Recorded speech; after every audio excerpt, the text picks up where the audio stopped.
The heart of Emperor Valerius of the Zelan Imperium wasn't failing, it was turning to glass.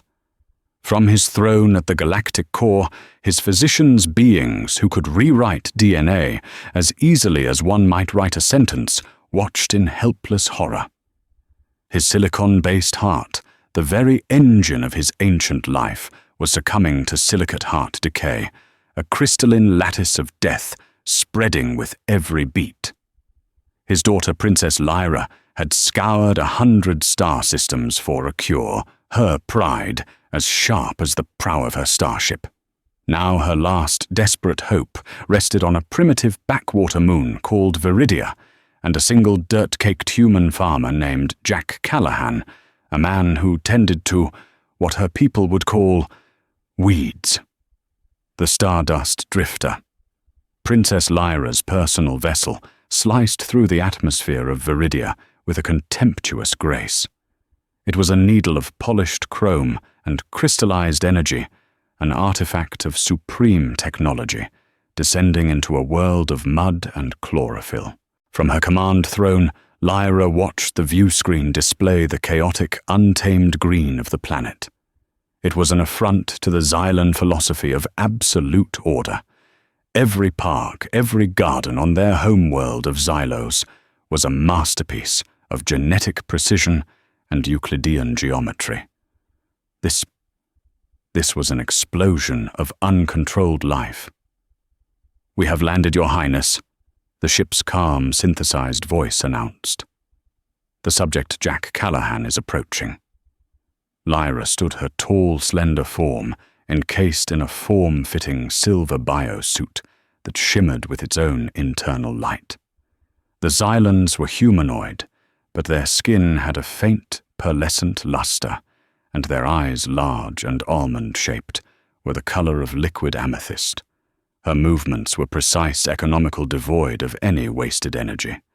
She descended the ramp, her boots barely touching the ground, as a low-level anti-gravity field repelled the grime of this world. Before her was a small homestead, a structure of wood and recycled ship plating that looked utterly barbaric, and walking towards her from a field of ridiculously vibrant wildflowers and tangled vines was the human. Jack Callahan was the antithesis of everything she represented. He was of average height, his skin tanned by a sun she considered unpleasantly yellow. His clothes were of a rough, woven fabric, stained with dirt at the knees and elbows. His hands, which he wiped on his trousers as he approached, were calloused and ingrained with soil.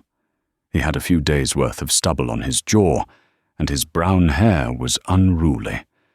He stopped a respectful distance away, a mild, curious look in his eyes. "Princess Lyra," he said, his voice surprisingly steady. "Welcome to Viridia. I'm Jack Callahan." Lyra didn't offer a greeting in return. She surveyed his farm with an undisguised sneer. "This is it. This is the facility. The source of this alleged miracle cure my advisors were raving about." Her gaze swept over rows of what looked like common vegetables, interspersed with patches of wildly overgrown glowing fungi and mosses that pulsed with a soft green light. It was a biological riot. Jack's smile was small, unoffended. "This is my farm, Your Highness, and I don't deal in miracles, just biology." "Biology?" She scoffed the word, tasting like ash in her mouth. "My father, Emperor Valerius, lies dying. The finest minds in the galaxy, masters of nanorobotics and cellular regeneration, have failed. His heart is undergoing crystalline fission on a molecular level, and I am sent to a mud ball at the edge of nowhere to consult a cultivator of primordial ooze." Her royal guard, two towering figures in polished obsidian armor, shifted behind her. Jack's eyes flickered to them, then back to her. He remained placid. "I understand your skepticism, Princess," he said calmly, "and your grief. But the primordial ooze, as you call it, has its own wisdom. Your people, for all your advancement, seem to have forgotten that. We have not forgotten. She snapped, her voice sharp as broken crystal. We have surpassed it. We control life. We do not wallow in it. She gestured at a patch of the glowing moss clinging to the base of a strange corkscrew-shaped tree. You propose to cure a silicon-based life form, a being of immense biological complexity, with a common weed. I wouldn't call it a weed, Jack replied, his tone still even. Weeds are just plants, whose virtues have not yet been discovered. That one, he pointed to the moss, is something I call heart moss. Its scientific designation is Luminaria cordis. It has some interesting properties. Interesting properties, Lyra repeated, her voice dripping with sarcasm. How quaint. Does it make a pleasant tea? Perhaps a poultice for insect bites. The mockery was thick enough to taste, but Jack didn't rise to the bait. He simply met her amethyst gaze with his steady brown one. It promotes symbiotic cellular cohesion. It encourages cells to work together to repair damage in a holistic way that invasive technology can't replicate. It doesn't fight the disease. It reminds the body how to heal itself. Lyra let out a short, bitter laugh. Sentimental nonsense. My father's body has forgotten how to live. It needs to be forced, corrected, rewritten, not reminded. You are wasting my time, farmer. She turned to leave her patients, already worn thin by weeks of fear and frustration, completely shattered. This was a fool's errand, a desperate grasp at folk magic and superstition. Princess, Jack's voice stopped her. She turned back, her expression glacial. Your physicians are trying to command the storm. They use force, but nature doesn't respond to commands. It responds to invitations. Let me show you. That is all I ask. For a moment, Lyra hesitated. The image of her father, his powerful frame, weakened his skin, losing its pearlescent glow as the crystalline decay spread from his chest flashed in her mind. The beeping and whirring of the life support machines had become the soundtrack to her nightmares. The imperial physicians, with all their godlike technology, had offered her nothing but condolences and timelines. This human, this simple man standing in his field of dirt and weeds, was offering something else. It was illogical. It was primitive. It was insulting. But it was also the only thing she had left. Fine. She spat the word, a concession that felt like a physical wound. Show me your wisdom, farmer. But be warned, if you give me false hope, I will plough this entire chaotic mess of a farm into sterile dust and salt, the very earth it stands on. Jack Callahan simply nodded. Fair enough, Your Highness. Let's begin. Lyra followed Jack through his farm, her guards maintaining a perimeter, their advanced sensors scanning for non-existent threats. To Lyra, the farm was a disorienting maze. There were no neat rows, no hydroponic trays, no sterile environmental domes. Plants grew in what seemed to be a chaotic jumble. A vine with bell-shaped purple flowers climbed a trellis next to a patch of leafy greens, and beneath them, the glowing heart moss spread across the dark, rich soil. Your cultivation methods are haphazard, she observed, unable to keep the judgment from her voice. They're symbiotic, Jack corrected gently. He stopped and pointed to the purple flower. This is a night bell. Its roots excrete a nitrogen-fixing enzyme. The leafy greens next to it need high nitrogen levels to thrive. In return, the broad leaves of the greens shade the soil, keeping it moist for the night bell's shallow root system. They help each other. He then knelt, gesturing to the heart moss. And this is the conductor of the orchestra. Luminaria cordis doesn't just grow on the soil. It integrates with the mycelial network beneath it. It's a vast underground web of fungal threads connecting nearly every plant here. The moss acts as a biofeedback regulator, helping to distribute nutrients where they're needed most. If one plant is sick or struggling, the network redirects resources to help it recover. It's a single, interconnected superorganism. Lyra stared, processing the information. The Xylan way was to isolate, to purify, to cultivate a single specimen in a perfectly controlled environment to maximize its desired output. The idea of intentionally creating such a messy, codependent system was utterly alien. Interdependence creates weakness, she recited a core tenet of Xylan education. A chain is only as strong as its weakest link, or Jack countered, standing up and brushing the dirt from his knee. A web is made stronger by the number of its connections. One broken thread doesn't destroy the whole. Your Highness, your science is brilliant, but it's based on isolation. You take a cell, you put it on a slide, you study it. You take a problem, you isolate it, you attack it. But you lose the context. You lose the system. Silicate heart decay isn't just a problem in your father's heart. It's a failure of his entire body's system to communicate with itself. He led her to a small open-air workshop. It was cluttered but organized. Glass beakers sat next to clay pots, a high-tech nutrient synthesizer, next to a simple mortar and pestle. He had taken the liberty of requesting a bio-sample from the Emperor, which had been delivered via drone, a tiny sliver of dermal tissue, shimmering and crystalline at the edges, sealed in a sterile stasis field. Lyra watched with cold apprehension as Jack deactivated the field. He didn't use laser scalpels or nanoprobes. He took a small clean stone mortar and a pestle and carefully scraped a tiny frond of the heart moss into it. He added a few drops of purified water and a single crushed leaf from another unassuming plant. "What is that?" Lyra demanded, pointing at the leaf. "That's a catalyst comfrey," Jack explained. "The heart moss promotes healing, but its bioactive compounds are locked. The comfrey produces an enzyme that acts as a key, unlocking its potential." He began to gently grind the ingredients together. A soft green luminescence filled the mortar, pulsing with a slow, steady rhythm like a tiny living heart. The air filled with a scent like fresh rain and damp earth. "This is alchemy," she said, the accusation clear. "Superstition."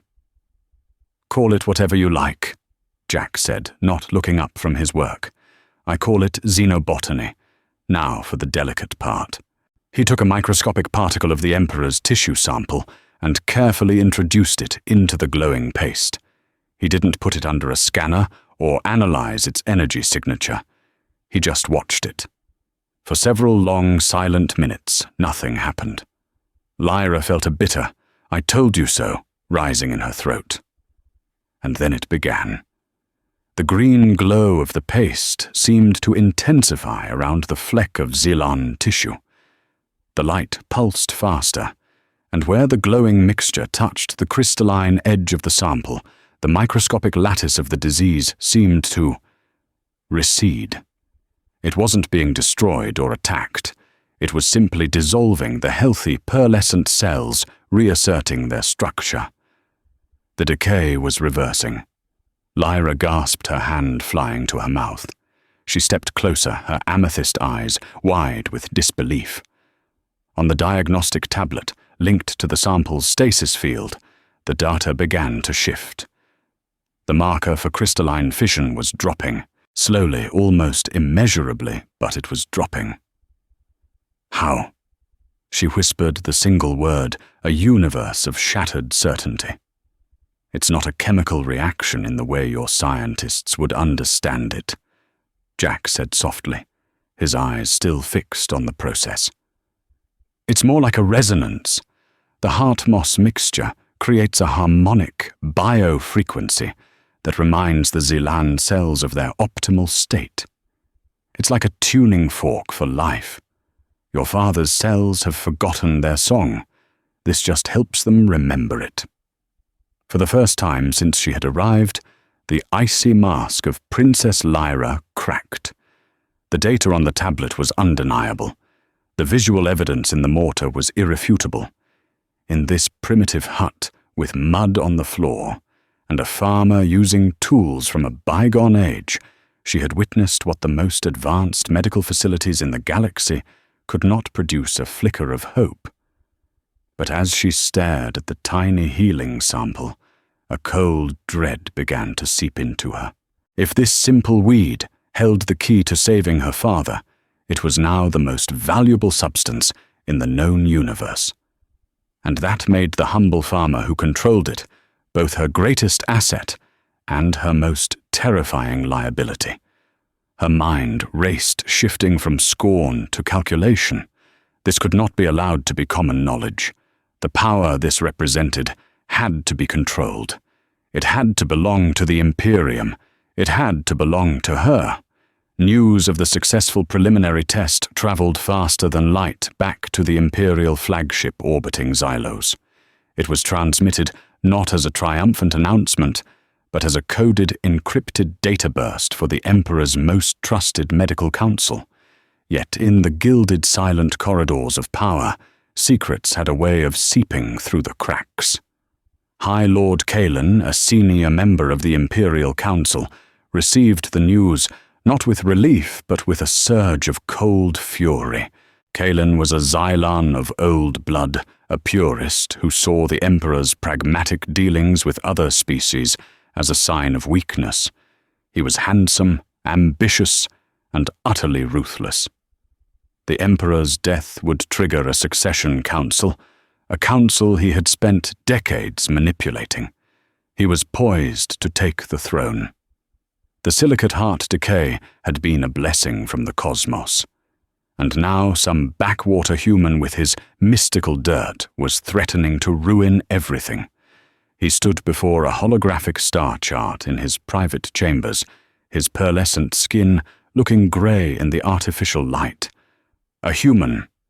He hissed to his aide a nervous younger Xylan named Cygnus. A member of a chaotic, emotionally unstable species of carbon-based primitives. And we are to believe he has succeeded where our finest bioengineers have failed. The data from the princess is conclusive, my lord, Cygnus stammered. The regression of the crystalline lattice in the test sample is unprecedented. Data can be manipulated, Kalen snapped, turning away from the star chart. The princess is desperate. Grief is a vulnerability, a weakness the lesser species are adept at exploiting. This farmer, this Jack Callahan, is likely a charlatan preying on her emotions to extort riches from the Imperium. What are your orders, my lord? Kalen's amethyst eyes narrowed. The cure cannot be allowed to work. Not like this. If a cure is to be found, it must be a Xylan cure. It must be a testament to our technological superiority, not our reliance on alien folk remedies. It would set a dangerous precedent. He paced the room, his mind a whirlwind of political strategy. Contact the head of the Imperial Guard detachment on Viridia. Commander Valerius, no wait. A cruel smile touched his lips. The commander is loyal to the Emperor's line. We'll have to be more subtle. He brought up a communications channel. Patch me through to Chief Physician Xylar on the princess's vessel. A moment later, the severe, grim face of the lead Xylan doctor appeared. He was a man of science, deeply shamed by his inability to cure his emperor. High Lord Kalen, Xylar said, his voice clipped. Physician. Kalen began, his tone smooth as polished obsidian. I have reviewed the preliminary data from the humans' experiment. It is intriguing, but also deeply concerning. Concerning, Xylar frowned. It is the first positive result we have seen in months. Precisely. It is an uncontrolled biological agent from an unclassified flora. We have no idea what the long-term effects could be. This heart moss could reverse the decay only to replace it with a carbon-based plague. It could cause genetic drift. For all we know, this cure is a Trojan horse, a biological weapon designed by the humans. Zyla's eyes widened slightly. The thought hadn't occurred to him. His training was to identify and solve a problem, not to navigate the labyrinth of interstellar politics and sabotage. "I have no reason to suspect the human of malice," Zyla stated, though a seed of doubt had been planted. "Of course not," Kalen said soothingly. "But we must be cautious. The Emperor's life is too precious for reckless experimentation. I am authorizing you under Imperial Health Mandate 7 Gamma to take control of the research. You will confiscate the human samples and materials, replicate his process under sterile, controlled conditions aboard the ship, isolate the active compounds. We must synthesize a Xylan version of this cure, free from any potential alien contaminants. The farmer has served his purpose. He has pointed us in the right direction. Now true science must take over." The order was logical. It was sensible. It appealed directly to Zyla's scientific pride and his deep-seated Xylan belief in the superiority of their methods. He had been humiliated by his failures and deeply unsettled by the primitive nature of the farmer's work. Taking control felt like a restoration of the natural order. "I understand, High Lord," Zyla said, his resolve hardening. "I will inform the princess and proceed at once." "Do not inform the princess," Kalen commanded, his voice turning to steel. "She is emotionally compromised. Act on my authority. Secure the research. For the good of the Emperor. For the good of the Imperium." The communication ended. Kalen allowed himself another small, triumphant smile. The farmer's miracle would fail under the sterile conditions of a Xylan lab, removed from its symbiotic environment.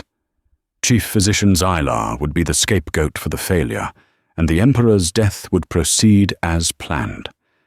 And if by some chance the scientist did manage to synthesize it, Kalen would take credit for overseeing the project that saved the Emperor, securing his political position either way. Back on Viridia, Jack was preparing a larger, more refined batch of the heart moss poultice. He had explained to Lyra that the first sample was just a proof of concept. To treat a being as large as her father, he would need much more, and the mixture would have to be calibrated perfectly. "The resonance is the key," he explained, holding a glowing frond of the moss up to the light. "But it's a delicate harmony. Too strong, and it could cause cellular chaos.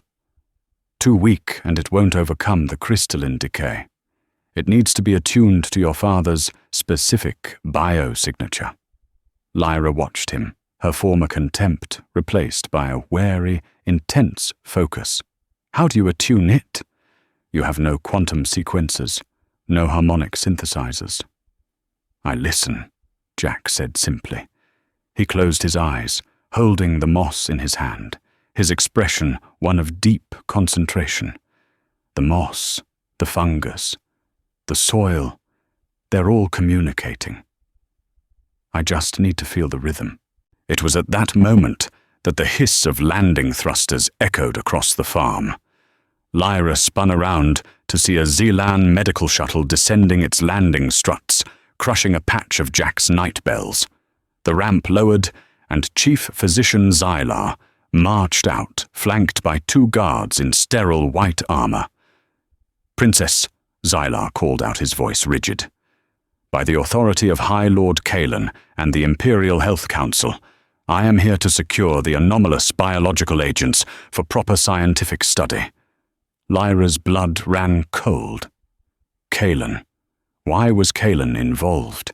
He was her family's chief political rival. "What is the meaning of this, Zyla?" she demanded, stepping in front of Jack. "We cannot risk the Emperor's life on the primitive methods of this alien," Zyla said, gesturing dismissively at Jack. "His materials will be confiscated, and his formula will be synthesized in a proper medical laboratory." The guards raised their energy rifles. "Step aside, farmer," one of them ordered Jack. "Hand over the Luminaria Cordis." Jack looked from the guards to Lyra, then to the crushed flowers beneath the shuttle. He saw the doubt on Xylar's face and the political maneuvering behind it as clearly as if it were written in the sky. "You can't," Jack said, his voice low but firm. "If you take it from here, if you try to replicate this in a sterile lab, you will fail. The medicine is not just the moss. It's the moss, the comfrey, the mycelial network, the soil it grows in. It's the entire system. You take one piece out of it, and the harmony is broken. The song is lost. Enough of your poetic superstition," Xylar commanded. "Seize the samples." The guards moved forward. Lyra, her mind racing, made a split-second decision. Her fear for her father warred with her deep-seated distrust of High Lord Kalen. Kalen did not want her father to live. If he was orchestrating this, it was not for the Emperor's health. It was sabotage. "Stand down," Lyra commanded, her voice ringing with royal authority. The guards hesitated, caught between the orders of a High Lord and the direct command of the Imperial Princess. "Princess, you are compromised," Xylar insisted. "This is a matter of Imperial security." "And you are a fool, Xylar, if you think Kalen has my father's best interests at heart," she retorted. "This man," she gestured to Jack, "has shown me more progress in one afternoon than you have in 6 months. His system stays here, and so do we. Now get your shuttle off my farmer's flowers and return to my ship." The standoff was electric. The guards looked to Xylar, who stared at the defiant princess, his scientific certainty warring with the sudden, terrifying possibility that he was a pawn in a deadly political game. The shadow of Xylan ambition had fallen upon this small green moon, and the life of the Emperor hung in the balance. The air crackled with tension. Chief Physician Xylar, a being accustomed to absolute authority in medical matters, was visibly shaken by Lyra's defiance. His loyalty was to the Emperor, but his orders came from a High Lord, who was for all intents and purposes the acting head of the Imperial Council.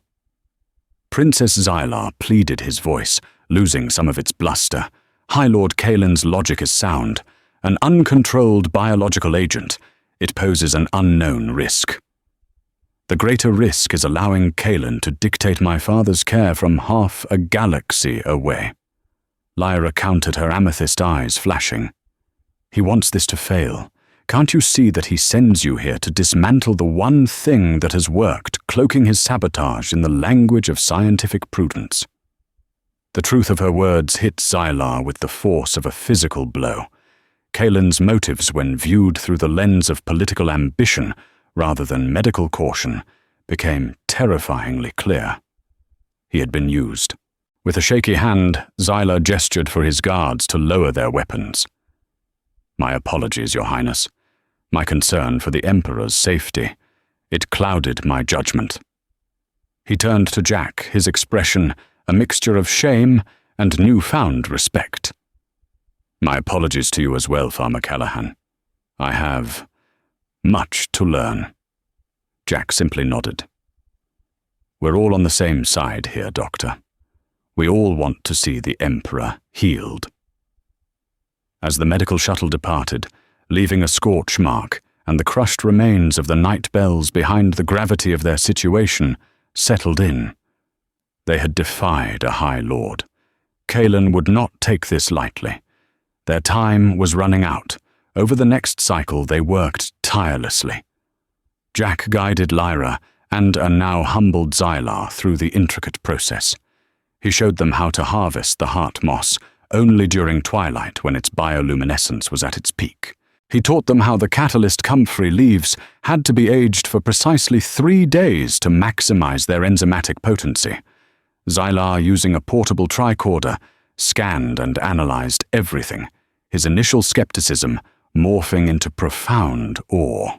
"It's remarkable," Xylar murmured, watching the readings from the moss. The cellular energy transfer is unlike anything I've ever documented. It's not chemical or electrical, it's resonant, as he said. A quantum biological resonance. We have no medical technology that operates on this principle. Despite their progress, a critical problem emerged. They prepared a larger batch of the poultice, perfectly attuned and glowing with vibrant life. They applied it to a larger tissue culture from the Emperor, simulating a full-scale application. The results were disheartening. The crystalline decay halted and even receded slightly, but the effect was muted. It held the disease at bay, but didn't decisively defeat it. It wasn't a cure, it was a stalemate. "It's not enough," Lyra said, her voice tight with despair. "It will prolong his life, perhaps, but it will not save him." Jack stared at the culture, a deep frown on his face. He walked back out into the fields, Lyra and Xylar following him. He knelt, running his hand over the soil, touching the leaves of the plants, his brow furrowed in intense thought. "The system is all here," he muttered to himself. "The moss, the fungus, the catalyst. What am I missing? The harmony is incomplete." He stood and looked from the pearlescent skin of the Zelans to his own dirt-stained hands. He looked at the vibrant, chaotic, carbon-based life of his farm, and then thought of the sterile, orderly, silicon-based life of the Emperor. They were two fundamentally different expressions of life. The moss had grown in a carbon-based ecosystem. It understood that language. It was trying to speak to the Emperor's cells, but there was a translation error, a missing link. An idea both terrifying and brilliant began to form in his mind. "It's the bridge," he said, his voice barely a whisper. "We're trying to bridge two different types of biology, carbon and silicon. The moss mixture is the message of healing, but it needs a translator, an intermediary that understands both languages." "What are you talking about?" Lyra asked, her patience fraying. "What translator?" Jack looked directly at her, his expression serious. "Your Highness, the life on this moon, it all evolved from the same terrestrial soup. It's all carbon-based. The heart moss is native to this world. It doesn't fully comprehend your father's silicon biology. It's like trying to run software on incompatible hardware." "So it's hopeless?" Xylar concluded, his shoulders slumping. "No," Jack said firmly. "We just need an adapter, something that can bridge the carbon-silicon gap, something that contains the essence of this world's biology, but can be safely introduced into the Zealand system." He took a deep breath. "It needs a human biological catalyst." Lyra and Xylar stared at him, stunned into silence. "You mean," Lyra began, her voice trembling, "blood tissue? An enzyme?" Jack clarified, though the implication was just as shocking. "A specific protein complex from my own blood. My body is a product of this carbon-based ecosystem. My enzymes know how to interact with these plants.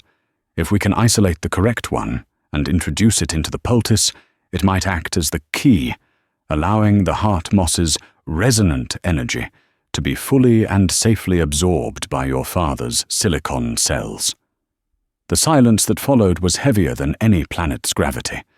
The idea was taboo, a violation of every principle the Zealand Imperium held dear. Their entire culture was built on the concept of genetic purity. To intentionally introduce an alien, a human biological component into the Emperor's sacred bloodstream was unthinkable. It was contamination of the highest order. "Impossible," Xylar breathed, shaking his head. "The Emperor's immune system would reject it violently. It would be fatal." "Not necessarily." Jack argued, his mind already working through the problem. "We wouldn't be injecting it directly. We'd integrate a purified protein sequence into the heart moss poultice. The moss itself would act as the delivery system, masking the human protein and presenting it to the body in a way it can understand.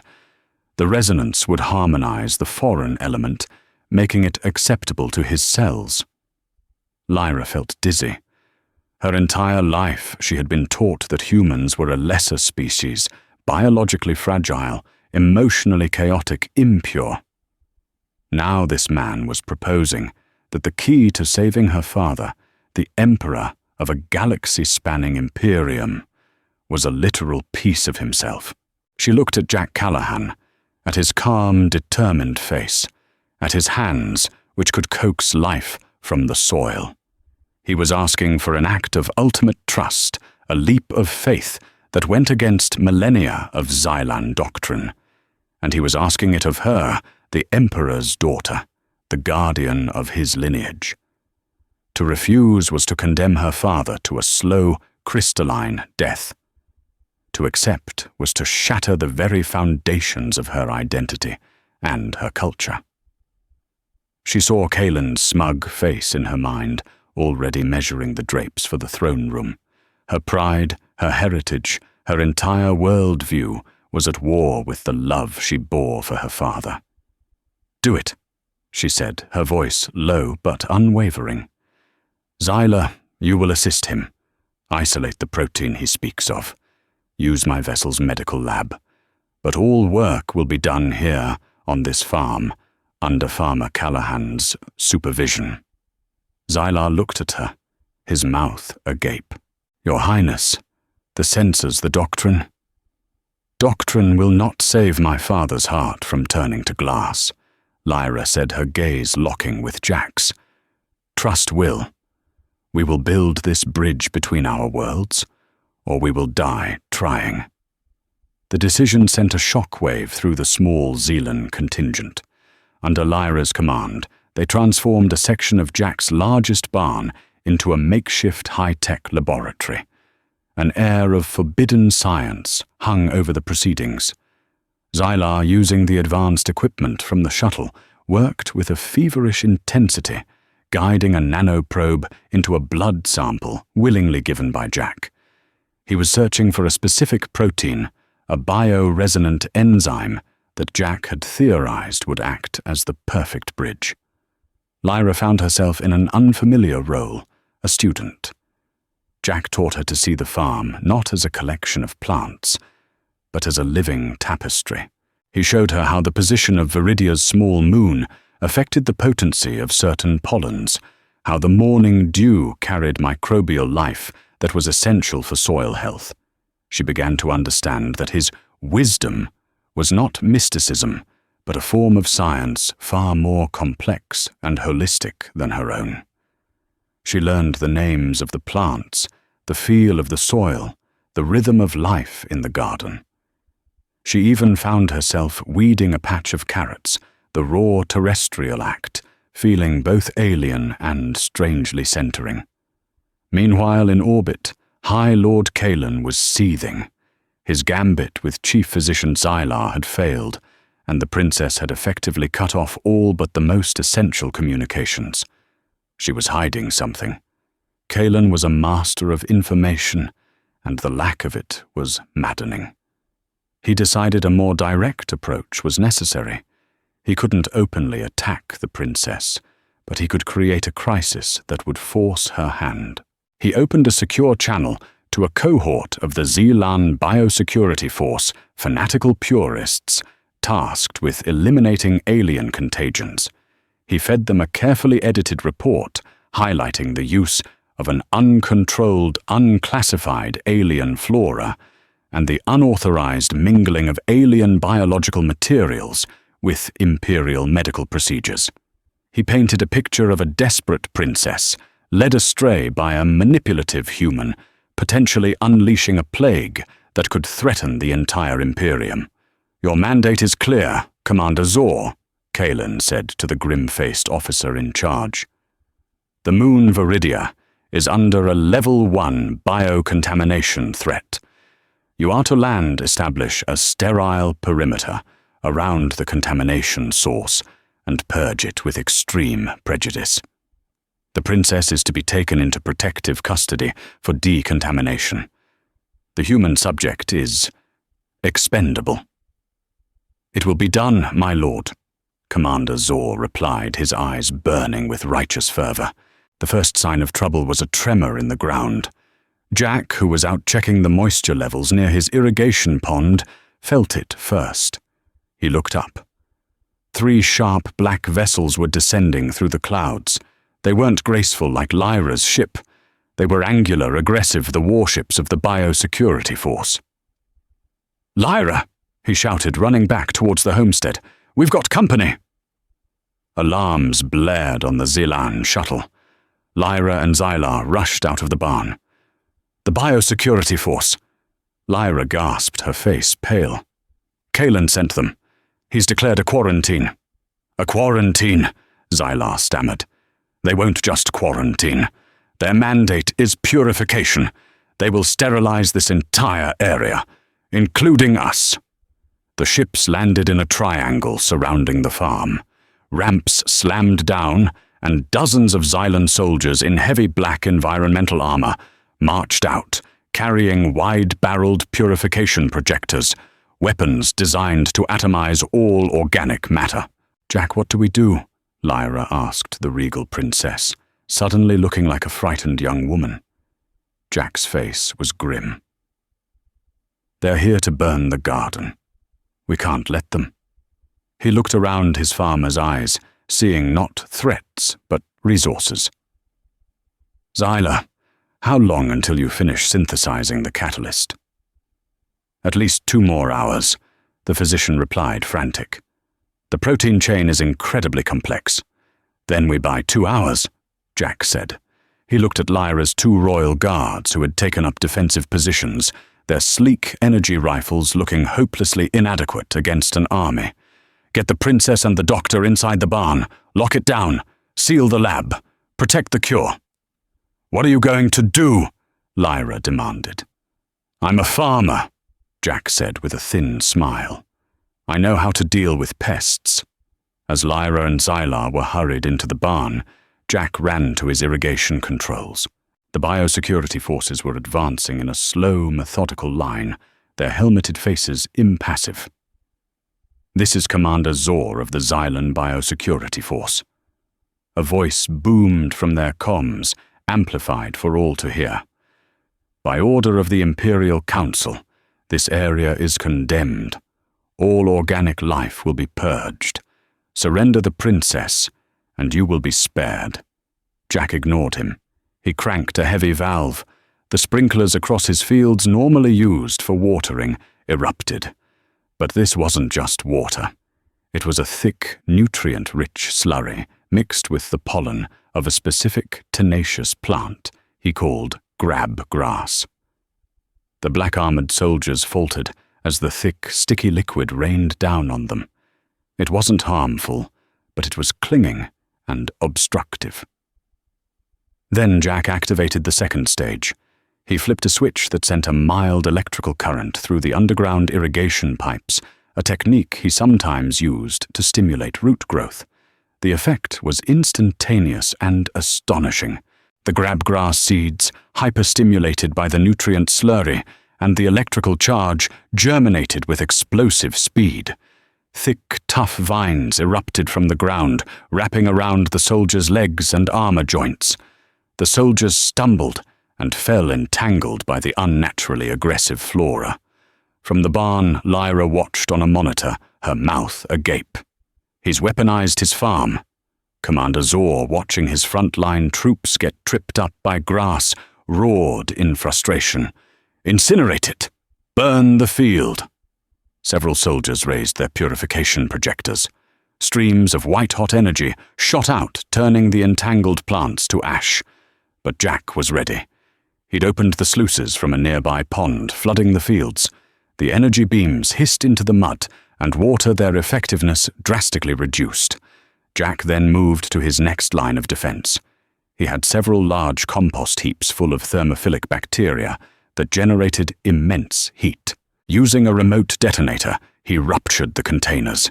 Clouds of superheated steam and noxious-smelling gas billowed out, creating a thick, disorienting fog that scrambled the soldiers' thermal sensors.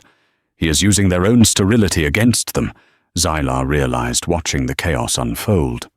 Their armor is designed for hazardous environments, but not for being wrestled by plants and blinded by steam. The battle for the garden was a strange one. Lyra's royal guards used their precise energy rifles to disable the purification projectors, their Xylan training allowing them to target the weapons without killing the soldiers. Jack, meanwhile, acted as a chaotic force of nature, using his intimate knowledge of his farm to herd, distract, and disable the invaders. He triggered nets made of tough, fibrous vines.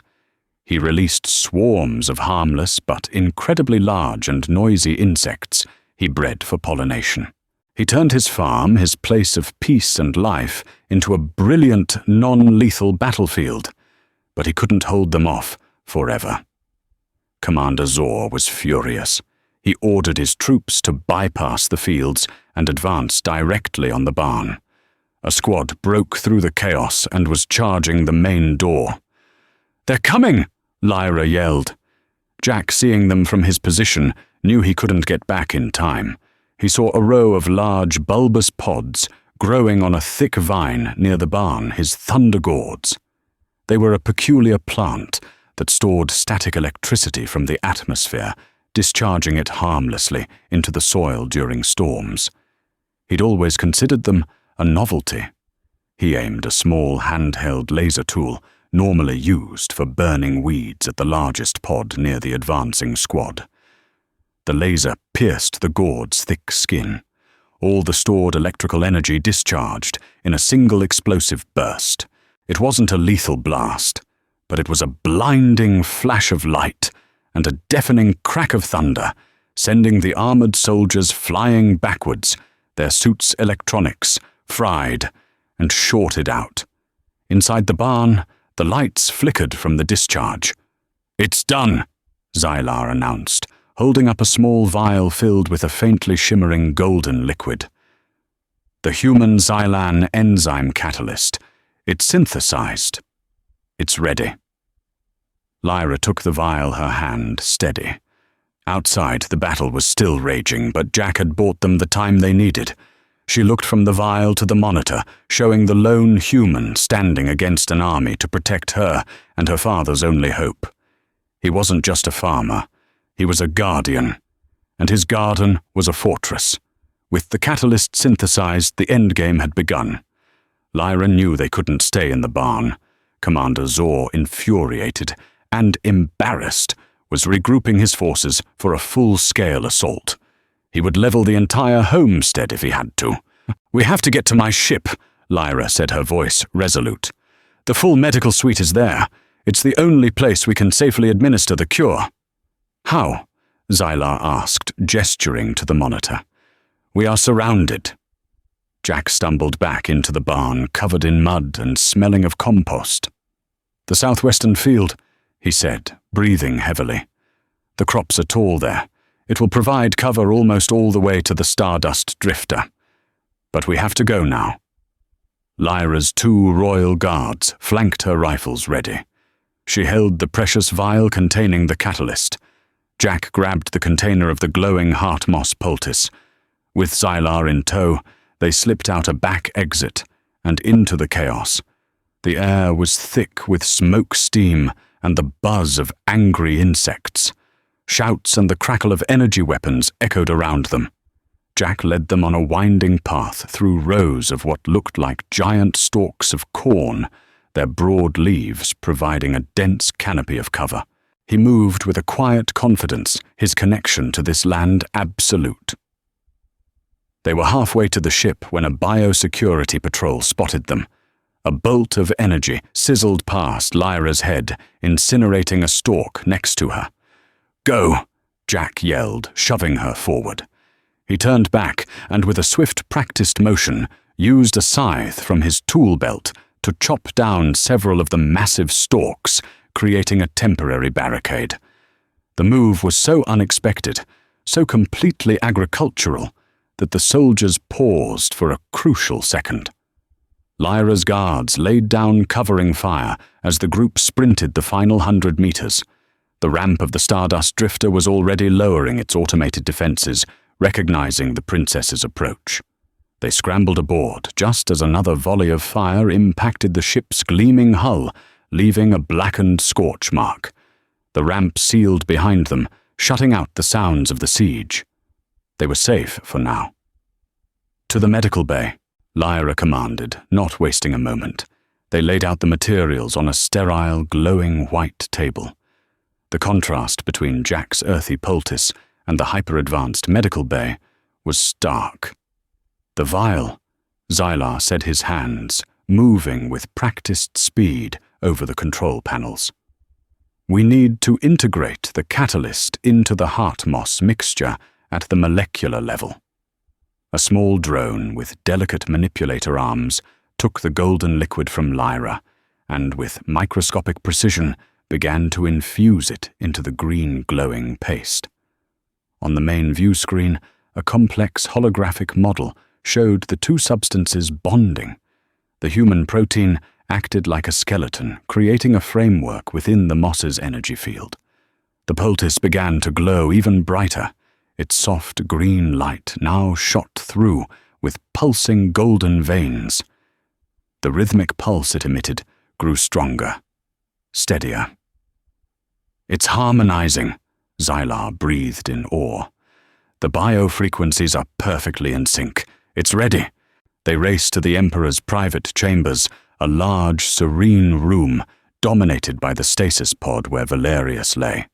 He was pale, his skin's natural luster almost entirely gone. The crystalline lesions were visible on his chest and neck, a latticework of impending death. "Open the pod," Lyra ordered. As the energy field dissipated, the grim reality of his condition was laid bare. His breathing was shallow, and the medical monitor showed his heart beating in a dangerously erratic rhythm. "There is no time for a gradual application," Xylar said grimly. "We must apply it directly over his heart." Lyra hesitated for only a second, then nodded.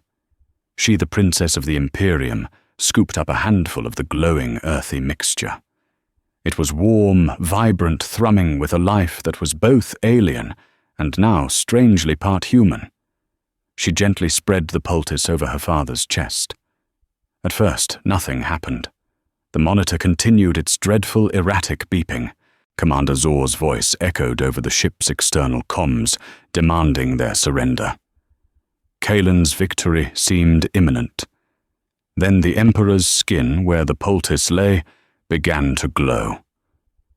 A soft green and gold light pulsed from his chest in time with the rhythm of the mixture.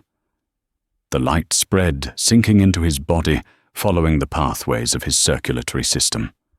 On the monitor, the chaotic rhythm of his heartbeat began to smooth out. The sharp, erratic peaks and valleys softened into a steady, powerful sine wave. Beep, beep, beep became a strong, rhythmic thump, thump, thump. The crystalline lesions on his skin began to react. They didn't shatter or burn away. They simply dissolved like salt in water, receding from the edges as the healthy pearlescent cells beneath reasserted themselves. The process was gentle, peaceful, a quiet tide of healing washing away the disease. A deep, shuddering breath escaped the Emperor's lips. His eyes, the same amethyst as his daughter's, fluttered open. They were cloudy at first, then focused on Lyra, who was crying silently, her hand still resting on the poultice over his heart. "Lyra." His voice was a dry rasp, but it was his voice. "Father." She sobbed a wave of relief, so powerful it almost brought her to her knees. At that exact moment, the main door to the medical bay hissed open. Commander Zor stood there, flanked by his elite soldiers, his weapon raised. He had breached the ship. "It is over, Princess," he declared. "You are in custody." He stopped, his eyes falling on the now sitting Emperor, the faint glow on his chest fading as the last of the poultice was absorbed. Emperor Valerius looked from his daughter to the armed intruders, and his gaze, though weary, sharpened with the authority of 1,000 conquered worlds. "Commander Zor," the Emperor's voice boomed stronger, now resonating with imperial power. "Explain to me why you have boarded my daughter's vessel with weapons drawn." Zor froze, his entire world tilting on its axis. He was here to contain a threat to the throne, but the throne was now awake and looking at him with extreme displeasure. "My Lord Emperor, High Lord Kalen," he stammered, his fanaticism evaporating in the face of his resurrected sovereign. "Kalen," the Emperor said, the name tasting like poison. He looked at Lyra, and in her tear-streaked face, he read the entire story. "I see. It seems I have much to attend to." He looked past Zor, his gaze falling on Jack Callahan, who stood quietly near the back of the room, looking profoundly out of place, and yet undeniably like the most important man in the galaxy. "And I believe," the Emperor said, his voice resonating with gratitude, "I have some introductions to make and some thanks to give. The coup was over. The siege was broken. The heart of the Emperor was whole. The aftermath was swift and decisive. Emperor Valerius, though still weak, was the undisputed ruler of the Zilan Imperium. His first command, delivered from the Stardust Drifter, with a voice that brooked no argument, was for the immediate arrest of High Lord Kalen on charges of high treason. Commander Zor and his biosecurity force, faced with their living emperor, surrendered without a fight, their misguided zeal replaced by shame. A week later, the throne room on Xylos was filled with the highest-ranking members of the imperial court. They had been summoned for an address from the newly recovered emperor. The air was thick with rumor and apprehension. Emperor Valerius entered not in his heavy ceremonial armor, but in simple flowing robes. He looked healthier than he had in years, his skin radiant, his posture erect. Princess Lyra walked beside him, her demeanor changed. Her sharp, arrogant edges had been softened, replaced by a quiet, thoughtful strength. Standing just behind them, looking incredibly uncomfortable in the formal Zilon robes he had been given, was Jack Callahan. He was the subject of 1,000 whispers. The human farmer, the alien healer, the gardener. Valerius ascended to his throne and surveyed his court. "For months I lay dying," he began, his voice echoing in the vast silent chamber. "The greatest minds of our people, using the pinnacle of our technology, could offer me no hope. They looked for a cure in sterile labs and cold equations. They sought to command my body to force it back to health." He paused, letting his words sink in.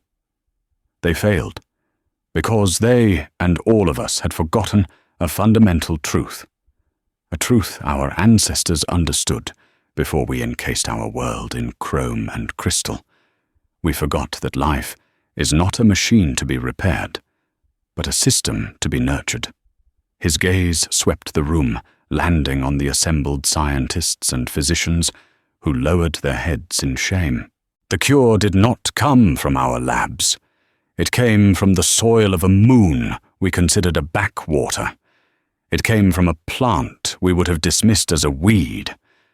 And it was brought to us by a man of a species we have long considered primitive. He gestured for Jack to step forward.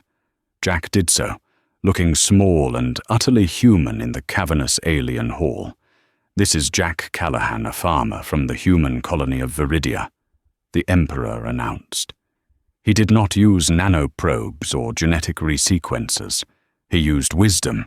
He used his understanding of symbiosis, of harmony of life, as an interconnected whole. He saw not just the disease, but the imbalance that allowed it to flourish. The Emperor looked directly at his daughter. And when the cure required a bridge between our two distinct biologies, he offered a part of himself. A human catalyst was the final key to healing a Zealan emperor. Let the irony of that fact be a lesson to us all. A shocked murmur rippled through the court. The story of the human catalyst had been a closely guarded secret. To reveal it now was a monumental statement. Our pride, Valerius continued, his voice rising. Our belief in our own solitary perfection almost killed me. Our arrogance almost destroyed us. We have walled ourselves off from the galaxy, seeing other life forms as inferior, as chaotic, as impure. Today that doctrine ends. He stood to his full height. I declare a new era for the Xylan Imperium, an era of cooperation, of learning, of humility. We will study the wisdom of Farmer Callahan's weeds. We will seek to understand, not just to command. A formal alliance will be forged with the Terran Confederacy. And the moon of Viridia and its guardian Jack Callahan are to be considered treasures of the Imperium to be protected at all costs. Lyra stepped forward. She walked to Jack, and in front of the entire court, she bowed deeply, a gesture of profound respect, rarely given to anyone, let alone an alien. Mr. Callahan, she said, her voice clear and strong. I once mocked you and your farm. I called your work primordial and your wisdom superstition. I was wrong. You taught me that true strength lies not in isolation, but in connection. You healed my father's heart, but you also healed my pride. For that, my gratitude and the gratitude of the Imperium is eternal. Later in the Emperor's private gardens, a sterile, geometrically perfect place that now seemed lifeless to Lyra, the three of them stood together. Jack Callahan, the Emperor said, I owe you my life. Name your reward. Rich is a planet to govern, a fleet of ships, it is yours. Jack smiled that same simple smile he'd worn when Lyra first met him. Thank you, Your Majesty. But I'm just a farmer. I don't need a planet. I already have one. He looked out at the rigid, orderly plants. Though if I could make a small suggestion, this garden could use a few more weeds. The Emperor and the Princess looked at each other, and then they laughed. It was the first genuine laugh that had been heard in these gardens for a very long time. The Xylan Imperium had been saved not by a warrior or a scientist, but by a humble farmer who knew that sometimes the greatest miracles grow in the most unexpected places, tended by the most unlikely of hands. And so the story of the human farmer and the alien princess comes to a close. It's a tale that reminds us that pride can be a blinding disease and humility a powerful cure. Princess Lyra's journey from arrogance to admiration, forced by the quiet wisdom of a man who tended the earth, shows us that what we dismiss as simple or primitive may hold the very answers we seek. It asks us to consider, what if the cure for our greatest problems lies not in building higher walls of technology and pride, but in reaching across the aisle or the galaxy to understand a different way of thinking? What if the most powerful force in the universe isn't a laser cannon, but the simple symbiotic harmony of a garden? If this story of shattered pride and unlikely healing resonated with you, please help our channel grow. Hit that like button. Share this video with someone who loves a good HFY tale, and most importantly, subscribe for more stories from across the stars. Your support is the soil from which our channel grows. Thank you for listening.